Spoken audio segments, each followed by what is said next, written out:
جماعه محدش يعرف يشيل كريم نيدفيد واكرم توفيق ويحط علي معلول مكان بالاثنين. والله مش فاهمه في ايه يا جدي بجد. مش مشكلتك مع الاداره مش معانا يا جدي. في ايه يا جدي؟ يعني علي معلول في ايه يا جدي؟ علي معلول بقى، علي معلول.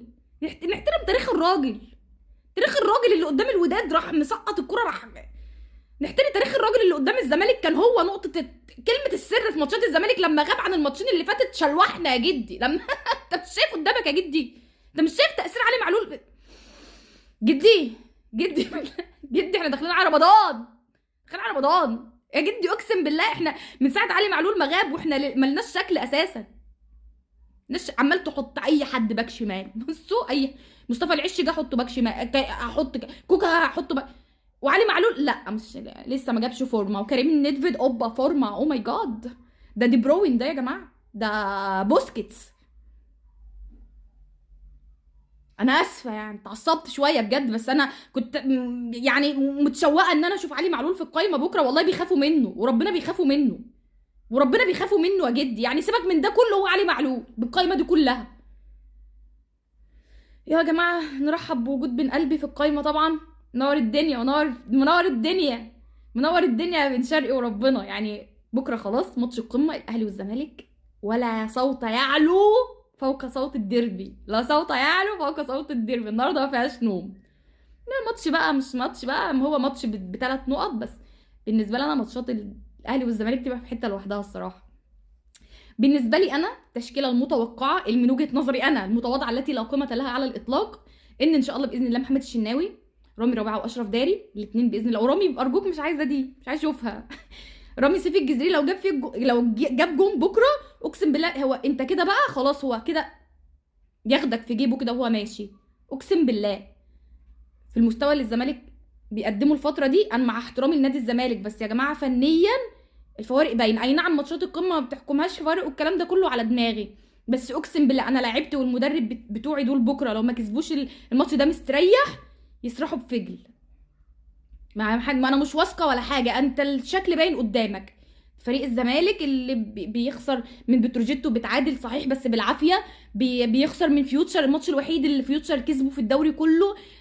يعني الزمالك مش احسن حاجه مبدئيا.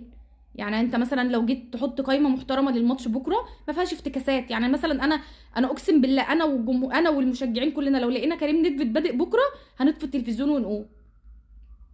مبدئيا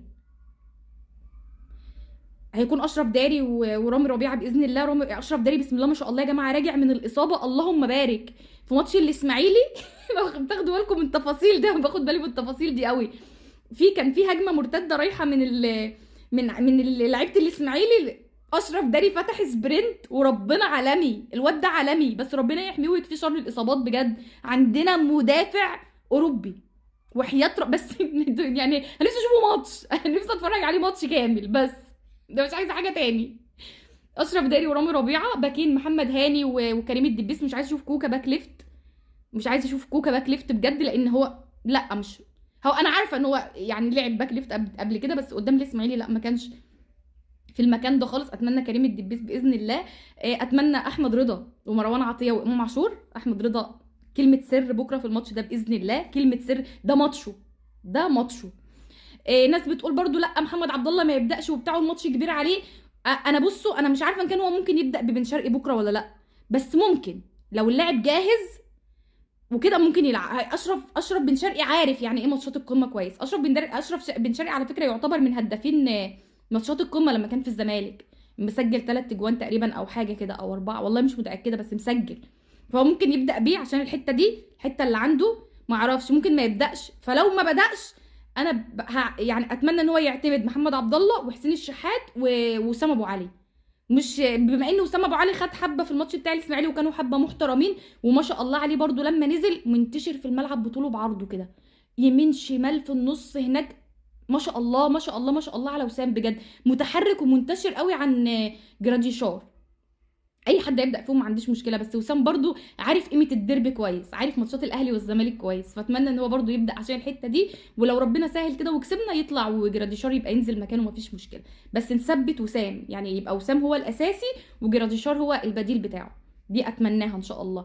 فزي ما قلت لكم هي دي التشكيله من وجهه نظري. اتمنى ان مارسيل كولر ينزل ضغط عالي من اول الماتش، نقدر ان احنا باذن الله نهدي في اول 10 دقائق وربع ساعه مثلا، يبقى الماتش كده خلاص اتسهل خلاص كده. لكن فكره بقى ان انت تفضل بقى جس النبض بقى وتستنى وتعمل كل لما الماتش يعدي كده، انت عليك انت، لان الزمالك التعادل بالنسبه له دي حاجه جميله جدا، لو هيتعادل بس دي حاجه جميله جدا بالنسبه له. فانت نازل عايز ال3 نقط، طبعا انت بتنافس بيراميدز على الصداره. اتمنى الاهلي ينزل ضغط عالي من اول الماتش، نقدر نهدف في اول ربع ساعه باذن الله. خلاص كده انت سهلتها على نفسك. اتمنى ان احنا ما نستقبلش هدف، نبقى مركزين، كل اللعيبه مركزه ومصحصحه، ما نستقبلش هدف. وباذن الله في مطره بره، بحق المطره دي باذن الله وبحق الايام المفترجه، ربنا يفرحنا بكره وينصرنا باذن الله.